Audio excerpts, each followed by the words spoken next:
At a family meeting, my parents casually announced they'd be using my inheritance to pay off my brother's debts. I just sat there, nodding, letting them talk. What they didn't know was I'd already moved everything into a private trust under my name. No access. No loopholes. No second chances. I watched my parents' faces fall, their carefully constructed plan shattering in an instant. They'd walked in expecting to take everything my grandmother had left me, every last penny, and hand it over to my gambling addict brother. They had no idea I was already 10 steps ahead, ready to watch their world implode. My name is Melissa, and at 36, I never imagined I'd have to protect my inheritance from my own family. But when my incredible grandmother Eleanor passed away, leaving me substantial assets, I quickly learned just how far some people will go. The text from my mother landed on a Tuesday afternoon. I was just wrapping up with a client at my financial advisory firm in downtown Chicago. Family meeting this weekend. Important matters to discuss. Be at the house by 3 p.m. Saturday. No explanation, no context. Just the usual Martha Brooks command performance.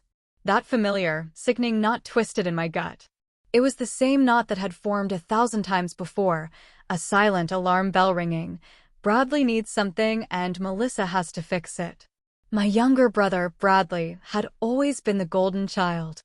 My parents rushed to solve every problem he encountered, while I was expected to be the responsible, self-sufficient one, the one who would ultimately clean up everyone's messes. Another family emergency? Veronica, my best friend and business partner, leaned against my office doorframe. She could read my expressions better than anyone. Apparently, I sighed, showing her the text. "Want to bet it's about Bradley again?" She gave a dry laugh. "No bet. What is it this time? Another failed business? Divorce number 3? Tax problems?" I rubbed my temples, a headache already forming. "I don't know, but it's important enough for a formal summons." The timing was deeply suspicious. It had been 18 months since Grandma Eleanor died. Grandma was my rock, the only one in the family who truly saw me.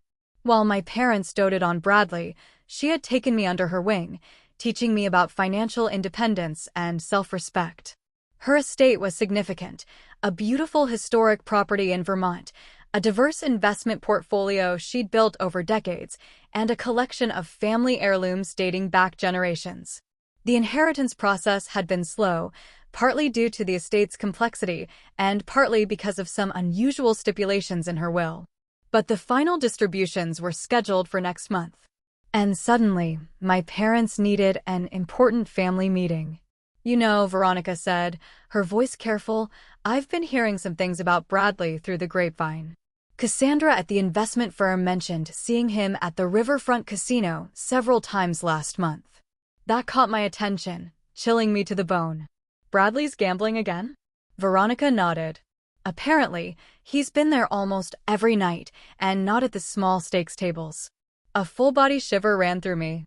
Bradley had struggled with gambling in his 20s, burning through his trust fund before our parents bailed him out. He'd supposedly gotten it under control, but addiction rarely just disappears. That evening, instead of prepping for client meetings, I found myself digging through old family financial documents. As both a financial advisor and the only family member with any actual financial sense, I had copies of most important papers. Grandma Eleanor had insisted on it. What I discovered in those financial records, it didn't just change things. It turned my entire understanding of my family upside down. By the time I walked into that family meeting, I was 10 steps ahead of their plan to rob me blind. Growing up, my role was clear: responsible, level-headed daughter, never causing trouble. Bradley, 2 years younger, was the charming son who could do no wrong. When I got straight A's, I'd get a nod. When Bradley managed C's instead of D's, there were celebrations. "You don't need the praise, Melissa," my mother would say. "You're naturally good. Bradley has to work harder." This twisted logic extended to everything. I didn't need attention because I was self-sufficient. Bradley needed constant support because he struggled. My salvation came in the form of my grandmother, Eleanor, my father's mother. A sharp, formidable widow who'd managed her late husband's manufacturing business for 20 years. She recognized something in me my parents overlooked. You have a head for numbers and a strength they don't see, she told me when I was 12. They're so busy looking at what Bradley needs that they don't see what you have to offer. Grandma Eleanor became my mentor. While my parents took Bradley to sports, she took me to her investment advisor's office, teaching me to read financial statements. At 16, she helped me open my first investment account with money I'd earned tutoring. Financial independence is freedom, she'd say.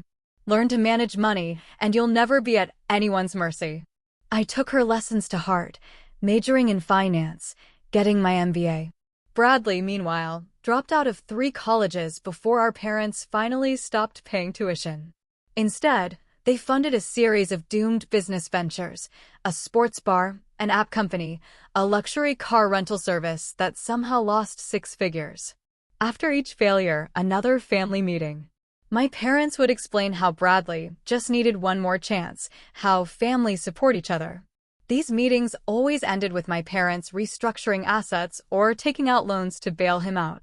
Your brother has big dreams, my father, Richard, would say defensively. He's just had bad luck. It wasn't luck. It was incompetence combined with entitlement. Bradley expected success without work and rescue without consequences. The pattern continued into our 30s. I built a successful financial advisory practice. I married Nathan, a software developer who saw through my family's dynamics immediately, before we eventually divorced when our careers pulled us apart. Through it all, I maintained my financial independence, just as Grandma Eleanor had taught me. Bradley cycled through jobs, relationships, and money as if they were disposable. By 34, he had 2 failed marriages, multiple credit card defaults, and a reputation in Chicago business circles as someone to avoid. When Grandma Eleanor became ill 3 years ago, I was the one who moved her into my guest room, coordinating her care. My parents visited occasionally. Bradley showed up exactly twice, both times asking her for money while she was on her deathbed. During one of her final lucid days, Grandma Eleanor held my hand. I've arranged things to protect you, Melissa, she whispered, her once strong voice now frail. The bulk of my estate will come to you, not because I love you more, but because you're the only one who understands its value beyond just money. She made me promise to use the inheritance thoughtfully, to maintain the Vermont property, continue her charitable foundation, and preserve the family heirlooms. Your parents won't understand my decision, she warned. They'll try to convince you to share everything equally, regardless of the consequences. Stand firm. After she passed, the initial reading went exactly as she predicted. My parents were shocked. While they received some specific bequests and Bradley got a modest trust, only for education or legitimate business, with trustee approval, I was the primary beneficiary. There must be some mistake, my mother said to Calvin Spencer, Grandma's attorney of 30 years. Eleanor wouldn't have wanted to create division. Calvin replied firmly, Mrs. Brooks, I assure you, Eleanor was quite clear about her wishes. She revised this will 3 times in her final year to ensure it precisely reflected her intentions.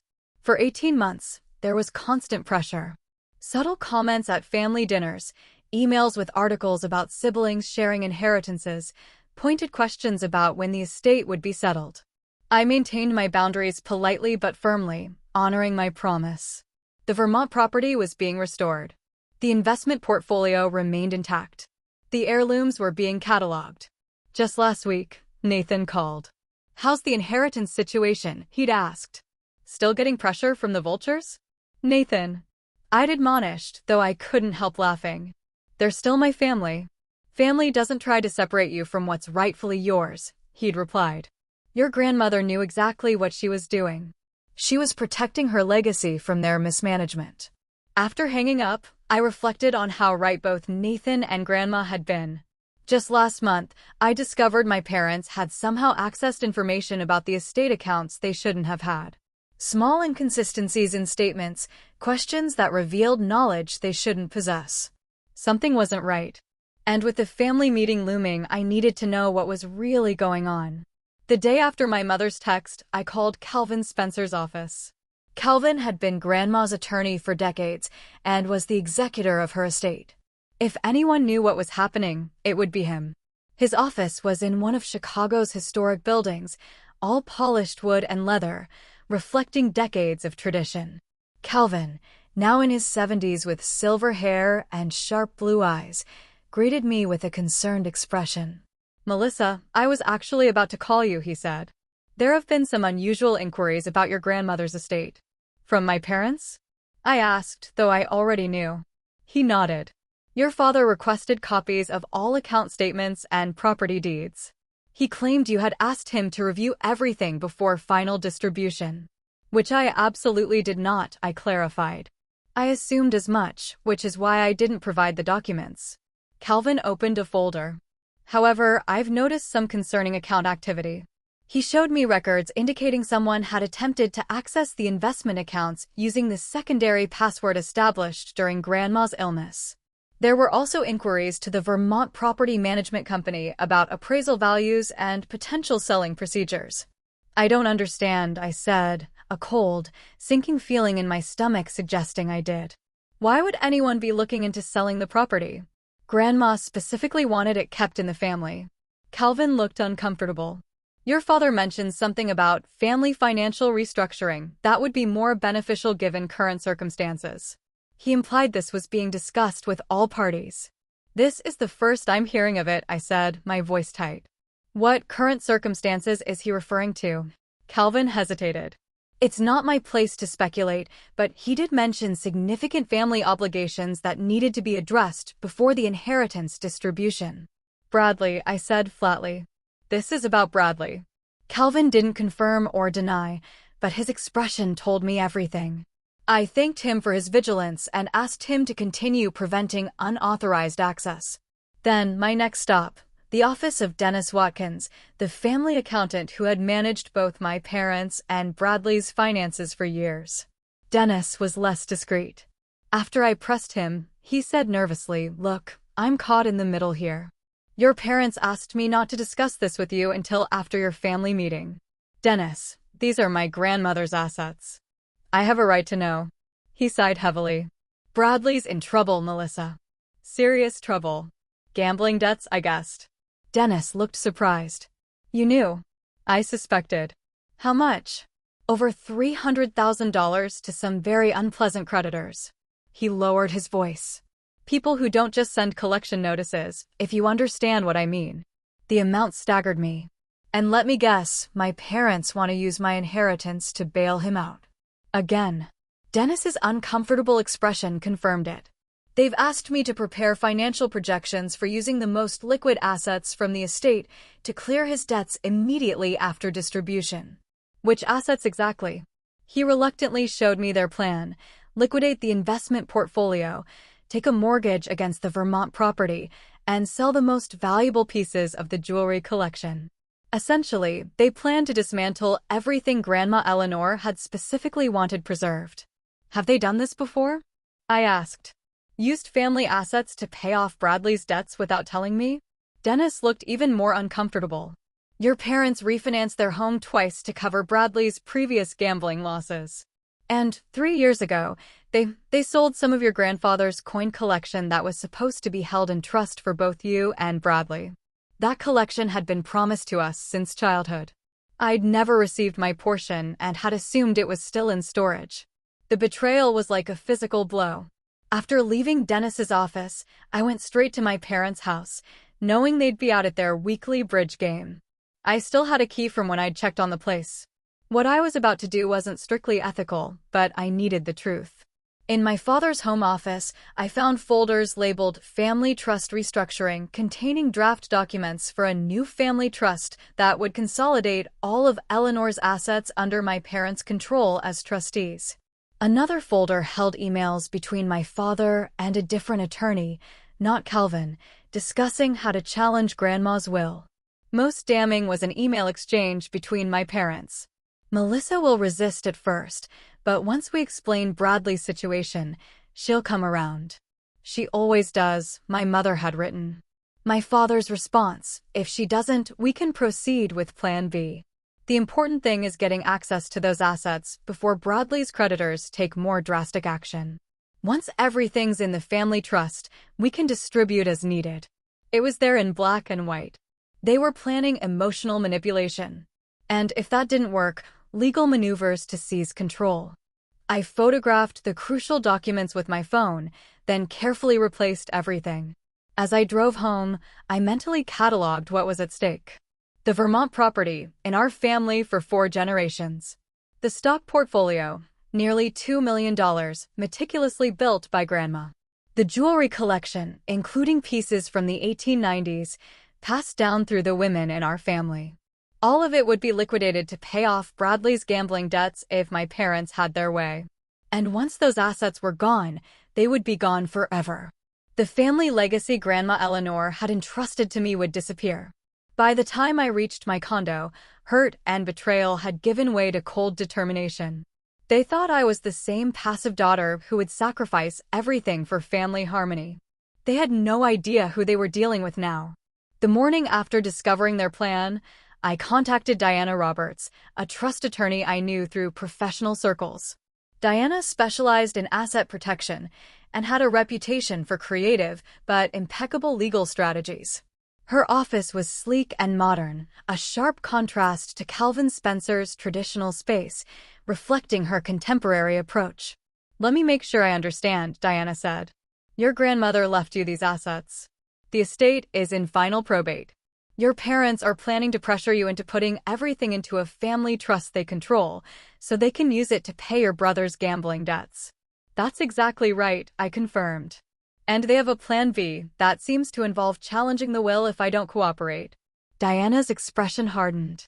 "They don't have legal grounds to challenge a properly executed will simply because they don't like the distribution. But they could potentially cause delays and complications, especially if they're willing to make false claims." "What are my options?" I asked. "The strongest approach would be creating an irrevocable trust before they can act. Once assets are in an irrevocable trust with you as both grantor and beneficiary, they're protected from exactly this kind of family pressure. Your parents would have no legal means to access them." "How quickly can we set that up?" Diana checked her calendar. "I can have the documentation ready by tomorrow afternoon, but we'll need to move fast to transfer the assets before your family meeting. Saturday at 3. That gives us 3 days. It's tight, but doable." She began taking detailed notes. "We'll need to contact Calvin Spencer immediately to coordinate." What followed was a whirlwind. Diana drafted the trust documents while I worked with Calvin to prepare for the asset transfers. The process was complex. For the investment portfolio, we established new accounts in the trust's name. For the Vermont property, a new deed. For the jewelry and other physical assets, documentation of their transfer. Thursday evening, I was at Diana's office signing the final trust documents when my phone rang. My mother's name flashed on the screen. "Don't answer," Diana advised, sliding another document toward me. I silenced the call, but moments later, a text appeared. "Why were you asking Dennis about Bradley's finances? We agreed to discuss everything at the family meeting. Please don't make this more difficult than it needs to be." I showed Diana the message. "They know I'm onto them." "All the more reason to finish this tonight," she said firmly. "Let's complete these signatures." By Friday afternoon, the investment accounts had been successfully transferred. Calvin had expedited the property deed filing for the Vermont house. The final step was retrieving the jewelry collection from the safety deposit box at my parents' bank. This was the riskiest part. The box was in my name, but it was at the bank my family had used for generations, where the staff knew my parents well. If someone mentioned my visit, they might realize what I was doing. As the bank manager led me to the vault, my heart pounded. The box contained not just jewelry, but small family heirlooms Grandma Eleanor had specifically wanted me to have: her mother's silver compact, her father's pocket watch, handwritten family recipes. As I opened the box and saw the familiar blue velvet pouches, a wave of emotion washed over me. I carefully unwrapped the emerald necklace Grandma had worn on special occasions, remembering how she'd placed it around my neck on my college graduation day. "This will be yours someday," she had said. Not just as jewelry, but as a reminder of the women in our family who made their own way. Now, I was ensuring that her wish would be honored. I signed the necessary documentation, placed everything in my bag, and left the bank without incident. By Friday evening, I met with both Calvin and Diana to verify all assets were secure in the irrevocable trust. The timing had been perfect. Everything was officially transferred less than 24 hours before the family meeting. "Your grandmother would be proud," Calvin said, a rare smile crossing his usually formal features. "She always said you had a backbone of steel when it mattered." "What should I expect tomorrow?" I asked. "They'll be shocked, then angry," Diana predicted. "They might threaten legal action, but there's nothing they can actually do. The trust is ironclad." "Just remember," Calvin advised, "keep your emotions in check no matter what they say. The moment this becomes about family feelings rather than legal rights, they'll try to manipulate you."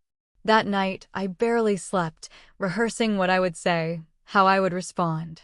By morning, I felt calm but alert, like a chess player who had anticipated her opponent's move.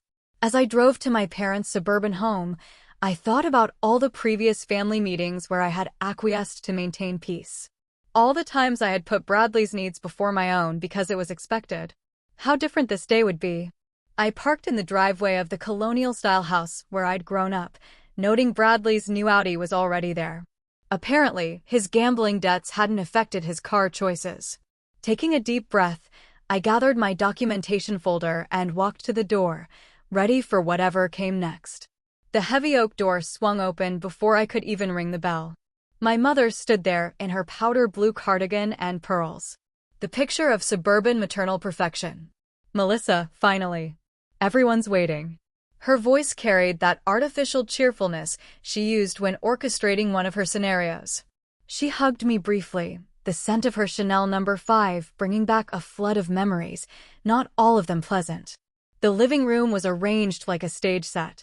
My father occupied his usual leather armchair, reading glasses perched on his nose. Bradley slouched on the sofa, his expression a mix of anxiety and entitlement. He barely looked up. "Drink," my father offered, gesturing to the cocktail cart. "Just water, thanks," I replied, choosing the armchair furthest from Bradley. I needed a clear head for what was coming. After a few minutes of my mother's forced small talk about neighborhood gossip, my father cleared his throat, the traditional signal that the real meeting was about to begin. "Melissa, we've asked you here today to discuss an important family matter," he began, his voice taking on the authoritative tone he'd used my entire childhood. "As you know, family has always been our highest priority." I nodded, saying nothing, allowing him to continue. "We've faced challenges before, and we've always overcome them by supporting each other," he continued, glancing at my mother, who nodded encouragingly. "That's what families do. They stand together during difficult times." "Richard, just tell her," my mother interjected with feigned impatience. "Melissa understands family loyalty." My father adjusted his glasses. "Your brother has experienced some financial setbacks recently." Bradley shifted uncomfortably but remained silent. "The nature of these setbacks isn't important," my father pressed on. "What matters is finding a solution that works for everyone." "I think the nature of the setbacks is very important," I said quietly. My mother shot me a warning look before jumping in. "Bradley has had some gambling issues resurface, but he's getting help now, aren't you, Bradley?" Bradley nodded without making eye contact. "Yeah, I'm going to meetings and stuff." "The immediate concern," my father continued, "is addressing certain financial obligations that have become rather urgent." "You mean his gambling debts?" I stated flatly. My father frowned at my directness. "As I was saying, with your grandmother's estate finally being distributed next month, we've worked out an arrangement that makes the most sense for the family as a whole." He slid a folder across the coffee table. "We are establishing a new family trust that will consolidate all of Eleanor's assets. Your mother and I will serve as trustees, ensuring everything is managed properly for everyone's benefit. The first priority," my mother added smoothly, "would be resolving Bradley's current situation, but ultimately everything would still be family property. It's what your grandmother would have wanted." I didn't touch the folder. "Is it?" My father continued as if I hadn't spoken. "Calvin Spencer has been less than cooperative, which has been disappointing. But our attorney assures us this new arrangement is legally sound. We just need your signature on these documents." He pulled out a pen, holding it out to me expectantly. The silence stretched.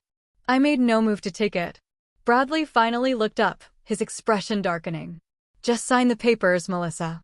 Don't make this a bigger deal than it needs to be. Still, I said nothing. Perhaps you don't understand the severity of the situation, my mother said, her voice taking on an edge. Bradley owes some very dangerous people. This isn't just about money. How much? I asked. My parents exchanged glances. $327,000, my father finally admitted. Plus another $80,000 to the IRS, my mother added reluctantly. And the loan from Uncle Frank, Bradley muttered. So, over $400,000 in total, I summarized. Which you plan to pay using my inheritance. The family's assets, my father corrected sharply. Eleanor's estate belongs to the family. Actually, it doesn't, I replied calmly. Grandma Eleanor was very specific about her wishes. The Vermont property is to be preserved for future generations. The investment portfolio is to continue funding her foundation. The family heirlooms are to be protected, not sold. Those were general sentiments, not legal requirements, my mother dismissed. The will gives you technical ownership, but Eleanor always intended these assets to benefit the entire family. And bailing out Bradley's gambling debts benefits the family. How exactly? I asked. Bradley slammed his hand on the coffee table. For God's sake, Melissa. They're trying to keep me from getting my legs broken. Or worse. Is that what you want? To see your brother hurt because you're being selfish. That's enough, my father said sharply, though it wasn't clear whether he was addressing me or Bradley. He took a deep breath and tried a different approach. Melissa, we understand this isn't ideal, but it's temporary. Once Bradley gets back on his feet, the trust will still hold all the assets for everyone's future benefit. We've helped you plenty over the years, my mother added, though we all knew that wasn't true. Now it's your turn to help your brother. I looked at each of their faces. My father's stern confidence, my mother's manipulative concern, Bradley's desperate entitlement. They were so certain of how this would play out, so sure that I would eventually give in, as I always had before. I think there's something you should know about Grandma's inheritance, I said finally.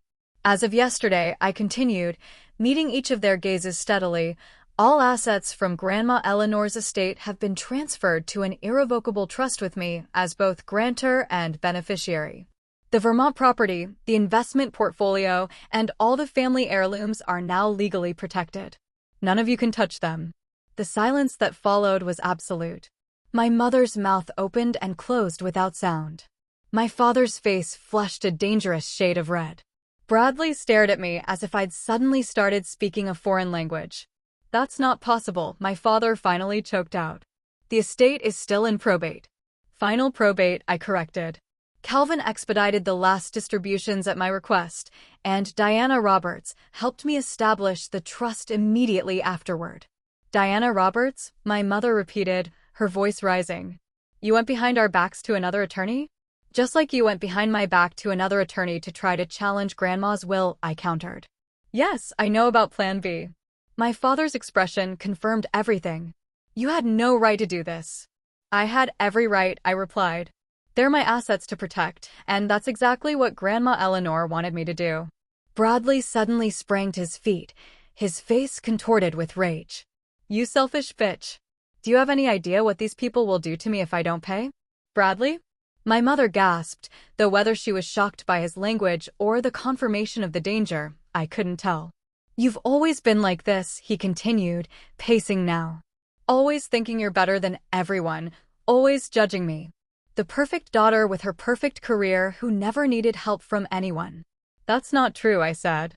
I worked for everything I have. The difference is that I don't expect others to bail me out when I make bad decisions. My mother rose and came to sit beside me, taking my hand. Her voice became soft, cajoling, the tone she had always used to get her way. Melissa, darling, I understand you're upset that we didn't discuss this with you earlier. That was our mistake. But surely you can see that Bradley's life is potentially in danger. As a family, we need to protect each other. I gently but firmly removed my hand from hers. I agree that Bradley needs protection, from himself and from your enabling. This has to stop. You have no idea what you're talking about, my father interjected. Bradley has a disease. Addiction is an illness, not a choice. I know that, I replied. And the appropriate response to illness is treatment, not financial bailouts that allow the behavior to continue. We can fight this in court, my father threatened, lawyer mode fully engaged. You violated the spirit of your grandmother's will. No, I've honored it explicitly, I corrected. And you're welcome to challenge the trust in court, but Diana assures me it's ironclad. All you'll accomplish is spending more money on legal fees that could be better used solving the actual problem. Bradley had moved to the window, his back to us, shoulders rigid with tension. Easy for you to say. You're not the one who'll be dealing with Vinny and his guys. Who exactly did you borrow from, Bradley? I asked. He turned, his expression a mix of defiance and fear. Does it matter? Money's money. It matters if they're loan sharks or worse, I replied. That's not just gambling. That's getting involved with criminals. Don't be so dramatic, my mother interjected. Bradley borrowed from some private lenders when the banks wouldn't help. It's not ideal, but it's not organized crime. The way she avoided my eyes told me she was lying. This isn't getting us anywhere, my father said, his tactical mind clearly searching for a new angle. Melissa, the trust may be irrevocable, but as the beneficiary, you can still direct distributions. You can choose to help your brother without dismantling the entire structure.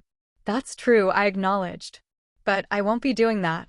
Then you're choosing to put property and money above your own brother's safety, my mother said, her voice hardening. I never thought you could be so cold.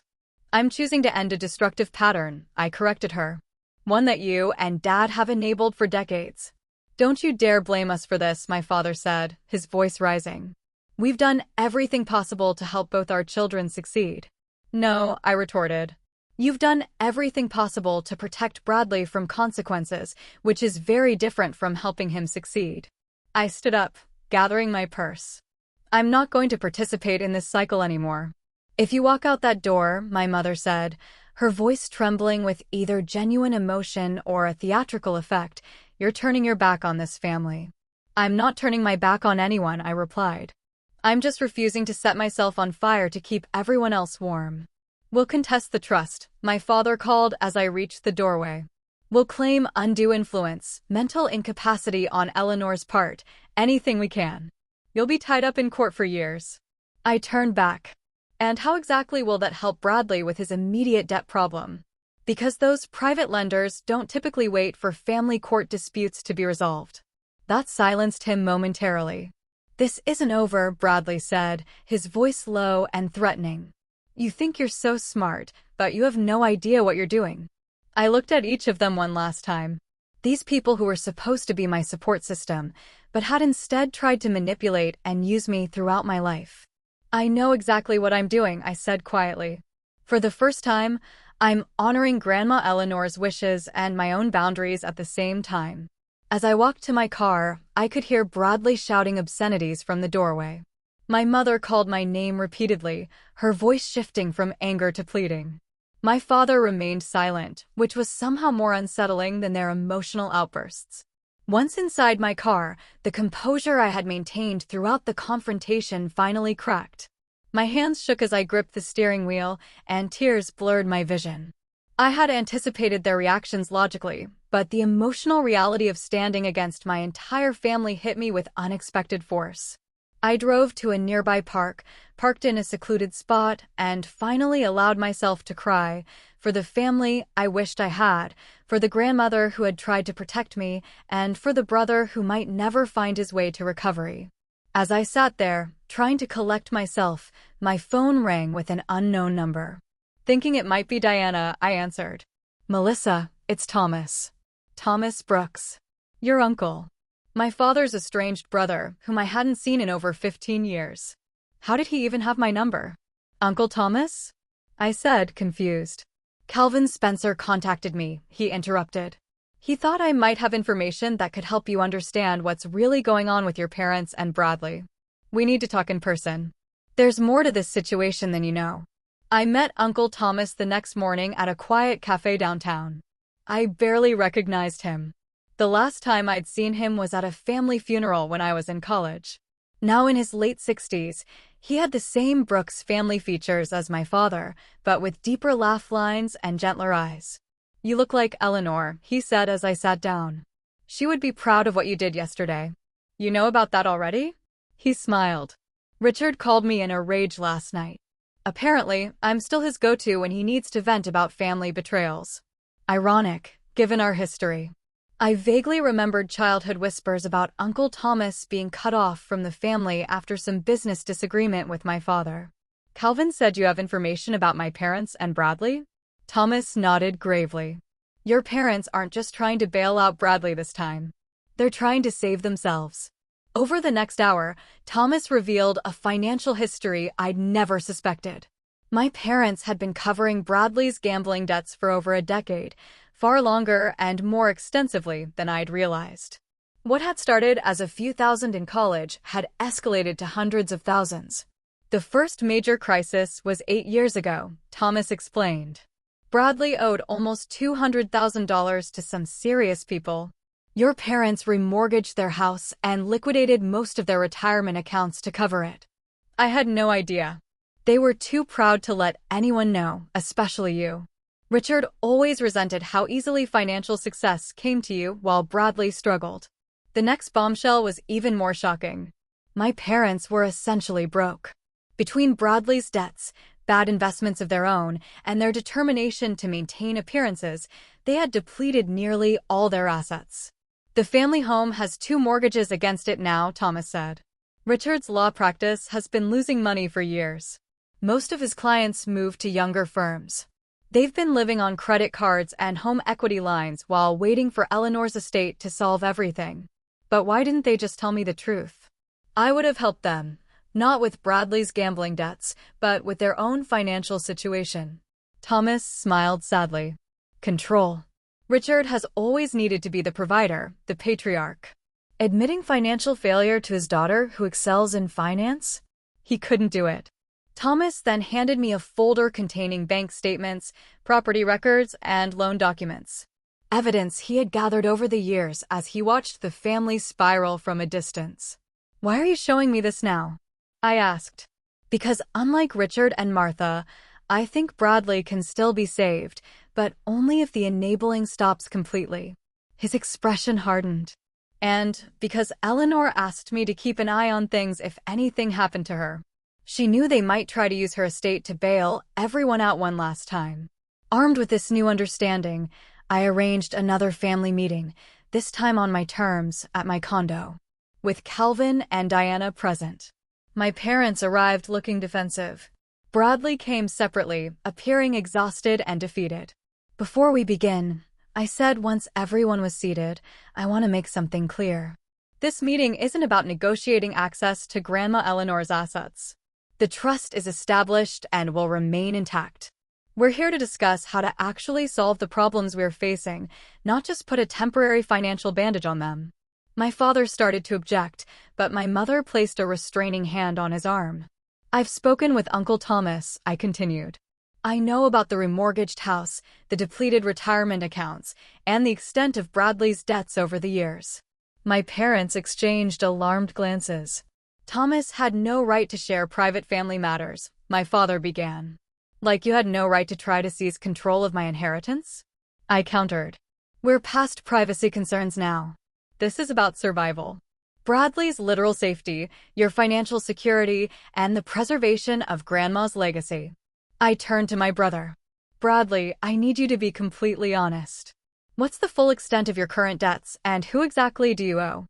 Bradley looked at our parents, who nodded resignedly. Finally dropping the facade, he detailed gambling debts totaling nearly $450,000, spread across casinos, credit cards, and yes, loan sharks with connections to organized crime in Chicago. "They've given me until the end of the month," he admitted, his voice hollow. "After that, they start taking collateral, which could be anything from breaking my legs to forcing me to do things for them to work off the debt." "And your gambling addiction? Are you genuinely seeking treatment?" Bradley stared at his hands. "I've been to 2 Gamblers Anonymous meetings. It's harder than I thought it would be. Admitting I can't control it." I turned to my parents. "And your financial situation?" No more half-truths. With obvious reluctance, they confirmed what Thomas had told me. They had less than $20,000 in savings, massive mortgage debt, and credit card balances that kept them awake at night. My father's law practice was barely covering its overhead. They had been counting on Eleanor's estate to solve everything at once. "Here's what's going to happen," I said, after everyone had finally laid their cards on the table. "I'm not going to dismantle Grandma's legacy to enable more destructive behavior. But I'm also not going to abandon my family." I outlined a three-part plan. First, Bradley would enter a residential treatment program for gambling addiction, fully paid for by my personal savings, not the trust. But his continued support would be contingent on his full participation in recovery. Second, I would help my parents develop a financial recovery plan, including possible downsizing, restructuring my father's practice, and legitimate debt consolidation. Again, I would provide some personal financial assistance separate from the trust. Third, we would address Bradley's debts strategically, negotiating with legitimate creditors for payment plans and working with appropriate authorities to handle the loan sharks. I would contribute to legitimate debt repayment, but only after treatment was underway and only for documented debts. This is conditional assistance, I emphasized. I'm helping with recovery, not enabling continued destructive patterns. If anyone returns to old behaviors, the support stops immediately. "You're in no position to dictate terms to us," my father began. But my mother interrupted him. "Richard, stop. Just stop." Her voice was tired, but clearer than I'd heard it in years. "Melissa's right. We've been handling this all wrong for too long."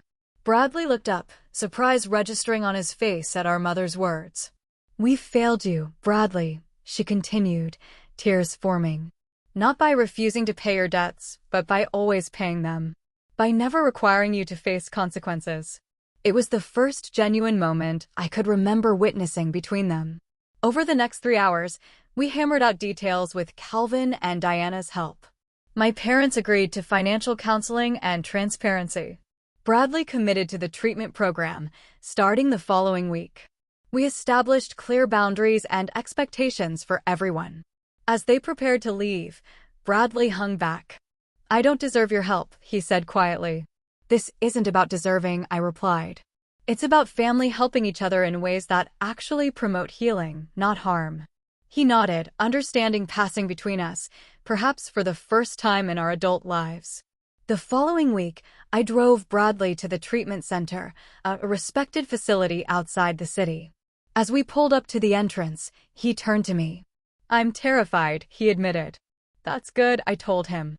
"Fear means you're finally taking this seriously." "What if I fail again?" I considered this carefully. "Then you'll have to find the courage to try again. But this time, you'll do it knowing that I'm supporting your recovery, not your addiction." There's a difference. As I watched him walk into the facility, I felt something I hadn't expected. Hope. Not certainty, but possibility. It was a beginning. 6 months later, I stood on the wide porch of the Vermont property, watching autumn leaves drift across the lawn. Grandma Eleanor had always said fall was when the house looked its most beautiful, with the red maple trees framing the white colonial structure against the mountains beyond. The restoration was nearly complete. I'd honored Grandma's wishes by working with historical preservation experts to maintain the property's original character while updating the essential systems. This weekend was my first time staying there since the work had been finished. My phone buzzed with a text from Veronica. "How's the solitude treating you? Ready for visitors yet?" I smiled as I replied, "Maybe next weekend." Still processing everything. And there was much to process. The past 6 months had been a journey of establishing new boundaries and rebuilding relationships on healthier terms. Bradley had completed the 90-day residential program and was now living in a transitional recovery house, attending daily GA meetings. He had secured a job at a local garden center. Modest work compared to his previous business ventures, but steady and stress-free. Most importantly, he was taking responsibility for his recovery, one day at a time. My parents had made changes too, though not without resistance. They had finally sold the large family home and moved to a comfortable condo. My father had merged his struggling practice with a younger firm, where he now worked reduced hours. Their finances were still tight, but they were no longer drowning in debt. Our relationships remained fragile. There were still tense moments and old patterns that threatened to resurface. But there was also new honesty between us all. My parents had stopped pretending everything was perfect, and I had stopped expecting them to be different people. "You've changed them," Veronica had observed during our last lunch. Standing firm actually forced them to grow. They changed themselves when they ran out of alternatives, I had corrected her. I just refused to be the alternative this time. Now, sipping coffee on the porch that had witnessed 4 generations of family gatherings, I reflected on what this inheritance truly meant. Yes, there were the material assets, the property, the investments, the heirlooms. But Grandma Eleanor had left me something far more valuable: the courage to establish boundaries and the wisdom to recognize the difference between helping and enabling. A car appeared on the long driveway. Unexpected, but instantly recognizable. Nathan's blue Subaru. We had been in more regular contact lately, our friendship rekindling now that the wounds of our divorce had healed. "Hope you don't mind the surprise visit," he called as he got out of the car. "I was driving to Burlington for a conference and remembered you were here." "Perfect timing," I replied, genuinely pleased to see him. "Coffee's fresh." As we sat on the porch talking, I found myself sharing the full story of the past 6 months. Something I hadn't done with anyone except Veronica. "I'm proud of you," Nathan said when I finished. "I always knew you had this strength in you. Your grandmother saw it, too." "Sometimes I still feel guilty," I admitted, like I should have done more sooner. "You did what you could when you were ready," he said simply. "That's all anyone can do." Later that afternoon, I received an unexpected call from Bradley. "Just checking in," he said, his voice steadier than it had been in years. 6 months clean today." "That's wonderful," I said, genuinely proud. "How are you feeling?" "Grateful. Scared sometimes, but mostly just present." He paused. "I wanted to thank you, not just for the treatment, but for not giving up on me completely. You would have been justified if you had." "That's not what family does," I replied. "Real family holds each other accountable, but doesn't abandon each other." After we hung up, I went to the library, Grandma Eleanor's favorite room in the house. I had preserved it exactly as she had kept it, with the leather-bound books and her reading chair by the window. From the desk drawer, I took out a small box containing the emerald necklace she had promised me on my graduation day.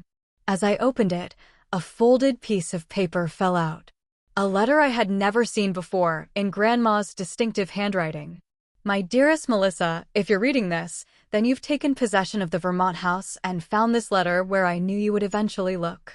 I want you to know that I left you these assets not just because you were the only one who would protect them, but because you were the only one who understood their true value beyond money. Family legacy isn't about property or jewels. It's about values that endure: courage, integrity, self-respect. You have all of these in abundance. There may come a time when Richard, Martha, and Bradley will try to claim what I've left you. Stand firm. Not out of selfishness, but because sometimes the greatest gift we can give others is to stop protecting them from the consequences of their own choices. Whatever happens, remember that the most valuable inheritance I could give you isn't stored in bank vaults or property deeds. It's the strength I see in you, the strength to make difficult choices and to live with integrity, even when it's painful. All my love, Grandma Eleanor." Tears blurred my vision as I carefully refolded the letter. She had known all along what might happen and had prepared me, not just with assets, but with the wisdom to protect them. That evening, I hosted a small dinner at the house. My parents, Bradley, Nathan, Veronica, and Uncle Thomas. It was the first time we had all been together since the confrontation 6 months ago. There were awkward moments and old tensions just beneath the surface, but there was also laughter and genuine conversation. As we sat around the dining table that had hosted Brooke's family gatherings for generations, I realized that this imperfect, complicated, evolving relationship was also part of my inheritance. Not just the property and assets Grandma Eleanor had legally left me, but the family she had always hoped we could become. Some inheritances aren't stored in bank vaults or property deeds. The most valuable things my grandmother left me were her courage and self-respect, and those are things nobody could ever take away. Outro. What would you have done in my situation? Would you have protected your inheritance or shared it with family despite their intentions? Share your thoughts in the comments below. If you connected with this story about standing up for yourself while navigating family loyalty, please give it a like and subscribe for more real-life experiences. And remember, sometimes the most valuable inheritance isn't measured in dollars. It's measured in self-worth and courage. Thank you for watching, and may you find the strength to set boundaries in your own relationships when needed.